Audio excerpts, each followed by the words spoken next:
Viewers, welcome to my channel. आज हम C James Jensen की बुक आपके अवचेतन मन की शक्ति से आगे का 16 चैप्टर पढ़ने जा रहे हैं। आपका अवचेतन मन और खुशी। विलियम जेम्स कहते हैं कि उनमें 19वीं सदी की महान खोज भौतिक विज्ञान के क्षेत्र में नहीं हुई थी। वास्तव में अवचेतन मन की शक्ति पर विश्वास को 19वीं सदी की सबसे महान खोज मानना चाहिए। हर मनुष्य में वो असीम शक्ति छिपी हुई है जो दुनिया की किसी भी समस्या को सुलझा सकती है। सच्ची और चिरस्थायी खुशी आपको उस दिन मिलेगी जिस दिन आप यह ज्ञान लेंगे कि आप किसी भी कमजोरी से पार कर सकते हैं। जिस दिन आप यह जान लेंगे कि आपका अवचेतन मन आपकी हर समस्या को सुलझा सकता है, आपका उपचार कर सकता है और आपको अपेक्षा से कहीं अधिक समृद्ध बना सकता है। आपको उस समय बहुत खुशी हुई होगी जब आपके घर में आपके बच्चे ने जन्म लिया था, या आपका विवाह हुआ था, या आप कॉलेज से स्नातक हुए थे, या आपको एक बड़ी जीत या पुरस्कार मिला था। आपको उस समय बड़ी खुशी हुई होगी जब आपकी सगाई सबसे सुंदर लड़की से या सबसे आकर्षक लड़के से हुई होगी। आप ऐसे ढेर सारे अनुभवों की सूची बना सकते हैं जिनमें आपको खुशी मिली हो। फिर भी ये अनुभव चाहे जितने खुशगवार हो, इनसे हम सच्ची और चिरस्थायी खुशी नहीं मिल सकती। ये खुशी क्षणिक ही होगी। आपको खुशी का चुनाव करना चाहिए। खुशी वास्तव में मन की अवस्था है। आपको खुशी चुनने की स्वतंत्रता है। ये बड़ा ही सरल लगता है और उतना ही सहज भी है। इसी सहजता के कारण लोग इस राह पर अक्सर ठोकर खा जाते हैं। वे खुशी की इस कुंजी में सरलता खोज ही नहीं पाते। जीवन की महान वस्तुएं बहुत ही सरल, सहज, गतिशील और रचनात्मक होती है। वे खुशी और भलाई उत्पन्न करती है। उसने खुश रहना ही अपना आदत बना लिया है। कई साल पहले मैंने आयरलैंड की पश्चिमी किनारे पर स्थित एक किसान के घर में एक सप्ताह बिताया।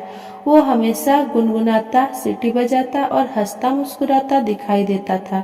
मैंने उससे उसकी खुशी का राज जानना चाहा, तो वो बोला, खुश रहना मेरी आदत है। हर सुबह उठने के बाद और हर रात सोने से पहले मैं अपने परिवार, फसल और जानवरों के फलने फूलने की कामना करता हूँ और ईश्वर को धन्यवाद देता हूँ कि उसने मुझे बढ़िया फसल की सौगात दी। इस किसान ने पिछले 40 सालों से ऐसा करने की आदत बना ली थी। जैसा कि आप जानते हैं, जब विचार लगातार दोहराए जाते हैं तो वे आपके अवचेतन मन का हिस्सा बन जाता है और आपकी आदत में आ जाता है। उससे इस बात का पता लगा लिया था कि खुश रहना एक आदत है। आपको खुश रहने की इच्छा करनी चाहिए। खुश रहने के बारे में एक बड़ा ही महत्वपूर्ण बिंदु है। आपको खुश रहने की इच्छा तहे दिल से करनी चाहिए। कुछ लोग होते हैं जो हमेशा निराश, नाखुश और उदास रहते हैं, और उनके जीवन में यदि अचानक ऐसा कुछ घट जाए जो बहुत खुशी देने वाला हो, वे इसके प्रति इस तरह से प्रतिक्रिया देते हैं जैसे कि ऐसा ही एक स्त्री ने मुझसे कहा था, इतना अधिक खुश होना भी ठीक नहीं है। ऐसे लोग अपने मानसिक प्रारूप में रहने के इतने आदी हो जाते हैं कि वे खुशी के अवसर आने पर भी खुश होना नहीं चाहते। वे हमेशा उदास, नाखुश और निराश की अवस्था में ही रहना चाहते हैं। मैं इंग्लैंड में रहने वाली एक स्त्री को जानता हूँ जिसे कई वर्षों से गठिया रोग ने घेर लिए रखा था। वो रोज अपने घुटनों को थपथपा कर कहती, मेरा गठिया आज मुझे बहुत परेशान कर रहा है। मैं कहीं बाहर नहीं जा सकता। ये रोग मुझे हमेशा दुखी ही रखेगा। इस बीमारी की वजह से उस स्त्री का बेटा, बेटी और पड़ोसी उसका खूब ध्यान रखते थे। अब उस स्त्री को गठिया से प्रेम हो गया था और वह अपने इस दुख का मजा ले रही थी। वो स्त्री वास्तव में खुश रहना ही नहीं चाहती थी। मैंने उसे इसके उपचार के कुछ तरीके बताए। मैंने कागज पर कुछ कथन अभिपुष्टि के रूप में लिखे और उससे कहा कि यदि वह इनकी ओर ध्यान देगी और इन्हें दोहराएगी तो उसकी मानसिक अवस्था में निश्चित ही बदलाव आएगा और इससे उसका आत्मविश्वास और आस्था उसके उपचार से उपचार में सहायता करेंगे, मगर उसने इसमें कोई रुचि नहीं ली। कुछ लोग अजीब सी मानसिक बीमारी से ग्रस्त होते हैं और वे अपनी बीमारी का ही मजा लेते हैं, उससे बाहर नहीं आना चाहते। वे उस दुख और तकलीफ का ही आनंद लेने लगते हैं। दुखी या नाखुश रहने को क्यों चुने? कोई लोग कुछ विचारों का मन में स्थान देकर नाखुश रहने का चुनाव करते हैं, जैसे आज का दिन बड़ा ही मनहूस है, आज मेरे साथ सब कुछ गलत होने वाला है, मुझे सफलता नहीं मिलेगी, सभी मेरे खिलाफ है, व्यापार की हालात खराब है और ये दिन पर दिन बिगड़ती ही जाएगी, मुझे हमेशा देर हो जाती है, मुझे कभी छुट्टी नहीं मिलती। वो कर सकता है मगर मैं इसे नहीं कर सकता। यदि सुबह उठते ही आपके मन में पहला विचार इसी तरह का होता है तो आप इन्हीं सारे अनुभवों को अपनी ओर आकर्षित करेंगे और हमेशा दुखी ही रहेंगे। आपको इस बात का एहसास होना चाहिए कि आपके आसपास जो कुछ भी घटता है, दुनिया का जो स्वरूप और अनुभव का आप करते हैं, वो कमोबेश आपके अपने विचारों का ही परिणाम होता है। रोम के महान दार्शनिक और संत मार्कस ऑरेलियस के अनुसार आदमी का जीवन उसके विचार पर ही चलता है, जो वह अपने लिए सोचता है। अमेरिका के दार्शनिक इमर्सन के अनुसार मनुष्य दिन भर जो कुछ सोचता है वो उसी विचार के अनुरूप ही हो जाता है। आदमी के विचार ही उसके व्यक्तित्व को गढ़ते हैं। जिन विचारों को आप आदतन अपने मन में स्थान देते हैं, उनमें आप अपने आप को वास्तविकता के भौतिक धरातल पर उतारने की क्षमता होती है। ये सुनिश्चित करें कि आप स्वयं को किसी तरह के नकारात्मक, निराशाजनक, क्रूर विचार में ना घेरने दें। अपने मन को बार बार ये याद दिलाएं कि आपके मन में जो कुछ भी चलेगा, आपके अनुभव में वही सब आएगा। उसने पाया कि खुशी शांत मन की उपज है। कुछ साल पहले सैन फ्रांसिस्को में व्याख्यान देते समय मैंने एक व्यक्ति का साक्षात्कार लिया जो बहुत दुखी था और अपने व्यापार की स्थिति से बड़ा ही असंतुष्ट था भी। वो प्रबंधक था। उसने मन में अपने आस्था संस्था के उपाध्यक्ष और अध्यक्ष के प्रति बड़ा ही रोष था। उसका आरोप था कि वे उसे सहयोग नहीं देते। इस अंदरूनी कलह के कारण व्यापार की हालत खराब हो रही है। उसे किसी तरह का डिविडेंड या बोनस नहीं मिल पा रहा है। उसने अपने समस्या का हल इस प्रकार निकाला। सुबह उठते ही उसने अपने आप से कहना शुरू किया, हमारी संस्था में काम करने वाले सभी लोग बड़े ही ईमानदार, कर्मठ, सहयोगी, विश्वासप्रद और अच्छा व्यवहार करने वाले हैं। इस संस्था के विकास, भलाई और लाभ की कड़ी में वे मानसिक और आध्यात्मिक कड़ियों का काम कर रहे हैं। मैं अपने 2 अधिकारियों और अपनी कंपनी के सभी साथियों के प्रति अपने शब्द के माध्यम से प्रेम, शांति और भलाई की कामना प्रकट करता हूँ।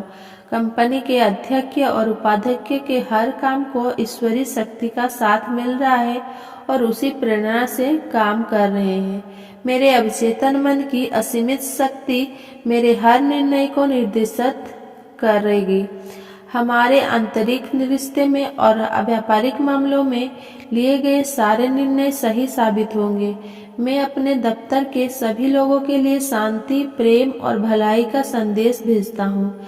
मेरी कंपनी में मेरे साथ अन्य सभी लोगों के मन में शांति और सामंजस्य की सर्वोच्च सत्ता का राज्य हो रहेगा। मैं जानता हूँ कि पूर्ण आत्मविश्वास और भरोसे के साथ तरह आगे बढ़ना है। इस व्यक्ति ने उपरोक्त अभिपुष्टि को दिन में 3 बार दोहराया और भावनाओं की गहराई में उसे महसूस भी किया। दिन भर में जब भी उसके मन में भयभीत करने वाले या अविश्वास पैदा करने वाले विचार आते थे तो वह अपने आप से कहता था, शांति, सामंजस्य और संतुलन मेरे मन में हमेशा प्रधान रूप से विद्यमान रहते हैं। जैसे ही उसने अपने मन को अनुशासित करना शुरू किया, उसके मन में हानिकारक विचारों का आना बंद हो गया, जिसके सुखद परिणाम उसे प्राप्त होने लगे। बाद में उसने मुझे लिखा कि 2 सप्ताह तक इस अभिपुष्टि को करते रहने के बाद एक दिन उसकी कंपनी के अध्यक्ष और उपाध्यक्ष ने उसे अपने कक्ष में बुलाया और उसके काम की नए विचारों की तारीफ की और कहा कि उस जैसे व्यक्ति को अपनी कंपनी में प्रबंधक के रूप में पाकर वे सचमुच स्वयं को भाग्यशाली समझते हैं। वो व्यक्ति इस बात को जानकर बहुत अपने अवचेतन मन में सफलता, संपत्ति और समृद्धि के विचार जमा करें और वो आपको अवरोध या चक्रवृद्धि ब्याज सहित वापस करेगा। साल पहले 10 एक बार जो अभिपुष्टि आप उससे हवास में करते हैं, थोड़ी देर बाद बताया गया था वाली कोई बात आपके मन में नहीं आनी चाहिए, सड़क पर जा रहा था कि रास्ते में एक फ्रूट बाहर निकला हुआ था। अपनी मन में घोड़े का पैर उसने आपकी संपत्ति का सच्चा स्रोत है। आप अरबपति बनने का विचार कर सकते हैं और आपका अवचेतन मन इसमें आपकी सहायता कर सकता है। 12 ईर्ष्या और जलन संपत्ति के रास्ते में रुकावटें डालते हैं। दूसरों की समृद्धि में भी प्रसन्नता का अनुभव करें। धनी बनना आता है, तो आगे बढ़ने में हिचकिचाता है। मैं जीवन में समृद्धि के वास्तविक अर्थ को समझाने के लिए घर टिप्पणी करना चाहता हूँ। समृद्धि होने का अर्थ अपने जीवन में संतुलन बनाने से भी नहीं है। अपने आपने ऐसे व्यक्ति की कहानियाँ पढ़ी होगी जो सुबह 6 बजे बच्चों के जागने से पहले घर से निकल जाते हैं विचार और जो आपके मन में जड़ के सोने के बाद घर वापस आते हैं। समृद्धि का पीछा करने की चाह स्वस्थ जीवन शैली को जन्म देती है, जिसका परिणाम खान पान की आदतें का बिगड़ना, व्यायाम न करना, के चरम शादी होना और अंत में उम्र से पहले कब्रिस्तान की राह पकड़ने की रूप में विश्वास की धारणा से पुष्ट करना के लिए पैसे की जरूरत पड़ती है, मगर सबसे बड़ी के लिए किसी पैसे की जरूरत नहीं होती। मदर टेरेसा, गांधी जी और अन्य महान नेता हमारी नजरों में धनी थे, मगर उन्हें इसके लिए किसी तरह की आर्थिक संपन्नता की आवश्यकता नहीं पड़ी। समृद्धि बनने की राह में संतुलन बनाए रखना ही समृद्धि की कुंजी है। संतुलित लोग अपने परिवार, स्वास्थ्य, समाज, अध्यात्म और निजी लक्ष्य के बीच बेहतर संतुलन बनाए रखते हैं। मैं आज अपने लिए प्रेम और सद्भावना को चुनता हूँ। एथिक्स के संस्थापक माइकल जेसपसन लिखते हैं, वस्तुएं जमा करना नशे की वस्तुएं लेने की बराबर ही है। शरीर नशे का बड़ी जल्दी आदी हो जाता है और इसके प्रभाव को बनाए रखने के लिए आपको बार बार नशे की वस्तुओं का सेवन करना पड़ता है। ऐसा ही यौन इच्छा के साथ भी होता है। थोड़े समय तक तो ये मजेदार लगता है, मगर बाद में ये शारीरिक बंधन सा बन जाता है। यदि आपको अपनी जान पहचान में आने वाले किन्हीं 5 सबसे अधिक देखे और इस वास्तविकता को महसूस भी करें, आपकी इच्छा वास्तविकता में बदल जाएगी। कहा जाए तो यदि आपके मन में लगातार भय, गुस्सा, नफरत और असफलता के भाव विद्यमान रहते हैं, तो आप अपने आप को हमेशा नाखुश और निराश ही महसूस करेंगे। याद रहे, आपके विचार ही आपको व्यक्तित्व का निर्माण करते हैं। 6 संसार के सारे धन से भी खुशी खरीदी नहीं जा सकती। दुनिया के कुछ अरबपति लोग बहुत खुश हैं, तो कुछ बड़े अप्रसन्न। कुछ लोग के पास भौतिक सुख सुविधाएं की कमी होने के बाद भी वे खुश हैं और कुछ इन सब के होते हुए भी नाखुश। खुशी का साम्राज्य तो आपके विचारों और भावनाओं द्वारा नियंत्रित होता है। 7 आपकी खुशी में वास्तव में कोई रुकावट नहीं है। बाहर से दिखने वाले अवरोध वास्तव में अवरोध न होकर आपके विचार का परिणाम मात्र है। अपने अंदर के रचनात्मक सिद्धांत को संकेत को समझे, उनसे मदद ले। आपके विचार ही कारण है और हर विचार एक नया प्रभाव उत्पन्न करता है। अपने विचारों में भी प्रसन्नता को चुने। Thanks for watching. Please like, comment, share and subscribe.